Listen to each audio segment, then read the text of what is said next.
করণীয় কি আসলে সমস্যার উপলব্ধি আমাদের হয়েছে?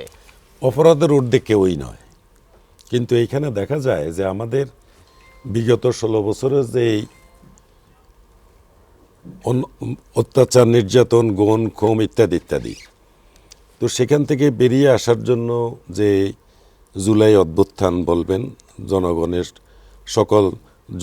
সকলের মিলিত প্রচেষ্টায় যে অভ্যুত্থানটা হলো, ছাত্র আন্দোলন, তাতে করে দুর্বৃত্ত পালিয়ে গেছে। কিন্তু উনি পালিয়ে গেলেও দুর্বৃত্তের সাথে যারা জড়িত তারা কিন্তু অনেকাংশে দেশে আছে, আর কিছু কিছু লোক তো ওইভাবে গেছে। তো সেখান থেকে যদি আমরা চিন্তা করি এখান থেকে বেরিয়ে আসতে গেলে, তাইলে যারা দেশে আছে তাদেরকেও বর্তমান ক্ষমতাসীন যা আগামীতে যারা হবে তারাও তাদেরকে অনেকে শেল্টার দেয়, এবং তারা নিজেরা কালার চেঞ্জ করে, আওয়ামী কালার চেঞ্জ করে অনেকেই বিএনপি হতে চায়, কেউ অন্য অন্য দলে তারা যেতে চায়।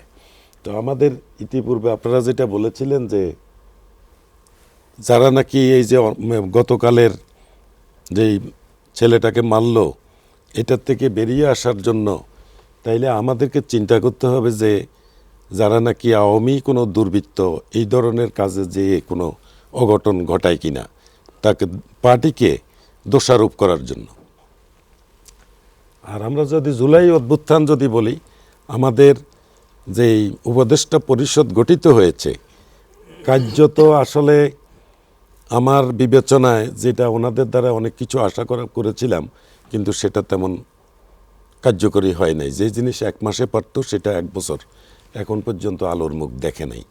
এখন তারা এখন যে ওনারা যেটা সংস্কার করতে চাচ্ছেন, কতটুকু সংস্কার করে এখনো আমরা বুঝতে পারছি না। একটু আগে আপনি নিয়োগ বাণিজ্যের কথা বলছেন, এই সরকারের সময় অনেক ধরনের নিয়োগের বিজ্ঞাপন দেখতে পাচ্ছি। দেখেন, বাণিজ্য কি বন্ধ হয়েছে? আমাদের কাছে অনেক তথ্য আছে, কিন্তু সব তথ্য তো এই মুহূর্তে বলাও যাচ্ছে না। যতটুকু আপনার জানা আছে, অপরাধের ঊর্ধ্বে তো কেউ নয়, সেটা আমি আমরা কিন্তু আগেই আইনের বলছি। ঊর্ধ্বে কেউ না, এখন আমি শুনলাম যে অপরাধের ঊর্ধ্বে কেউ না। আইনের বিষয়টা নিয়ে আইনের যদি ঊর্ধ্বে আইন থাকতে হবে তো, একটু বলতে দিতেন, আইন আমি তো থাকতে add হবে। করব। আইন তো আমি আমাদের কিন্তু সক্রিয় গতবার নয়। বলি নাই সেকেন্ড হাফে।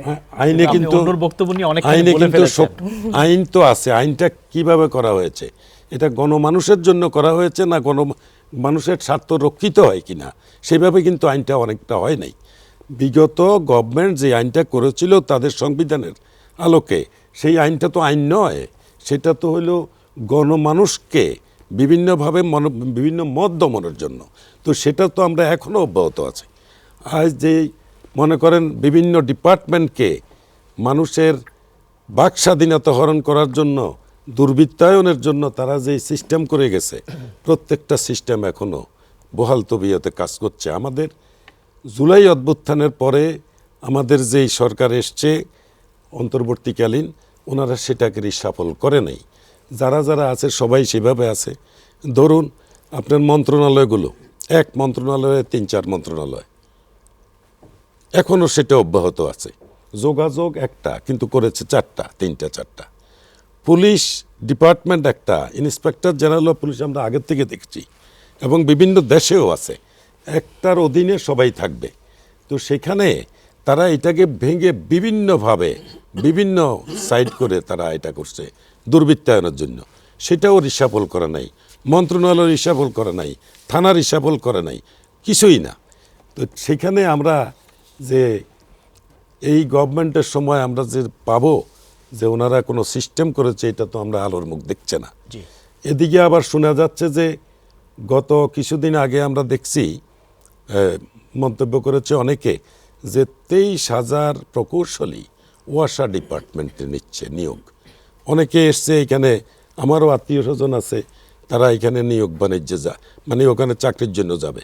কিন্তু এই যে 23,000 লোকের নিয়োগ বাণিজ্য বলবো না, নিয়োগ, আমাদের আদৌ কি ওয়াসা ডিপার্টমেন্টে 23,000 লোকের দরকার আছে কি, প্রয়োজন আছে কিনা? এক্স্যাক্টলি।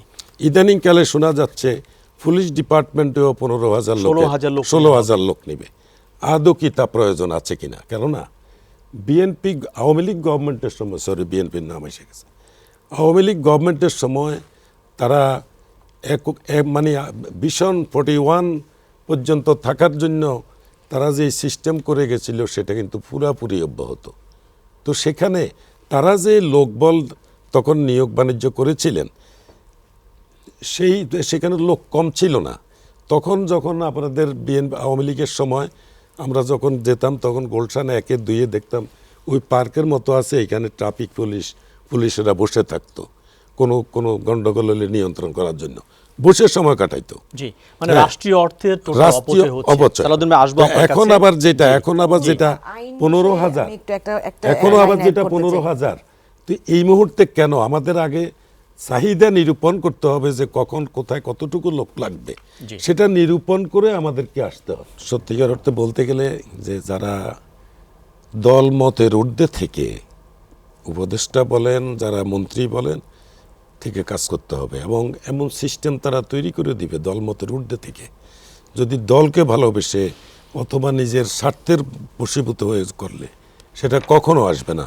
এই জন্যই বলা উচিত যে দল মতের ঊর্ধ্বে থেকে তারা যদি কোনো নিয়ম করে, সিস্টেম করে, সংস্কার করে, এটা প্রাধান্য হবে পাবে। সবার কিন্তু কাছে। এখনো কিন্তু সেই যেই কথাগুলো আমি আলামত বলেছি ইঙ্গিত আমরা দেখতে পাচ্ছি সেটা না। আমরা দেখতে পাচ্ছি না, এবং আমরা যে কথা বলছি সেই কথা বলার সেটাও তারা মূল্যায়ন করে এই না। কথাটার প্রতিফলন থাকতে হবে, প্রতিফলন তার থাকতে action হবে, থাকতে হবে। তদন্ত থাকতে হবে, ব্যবস্থা নিতে হবে। Exactly.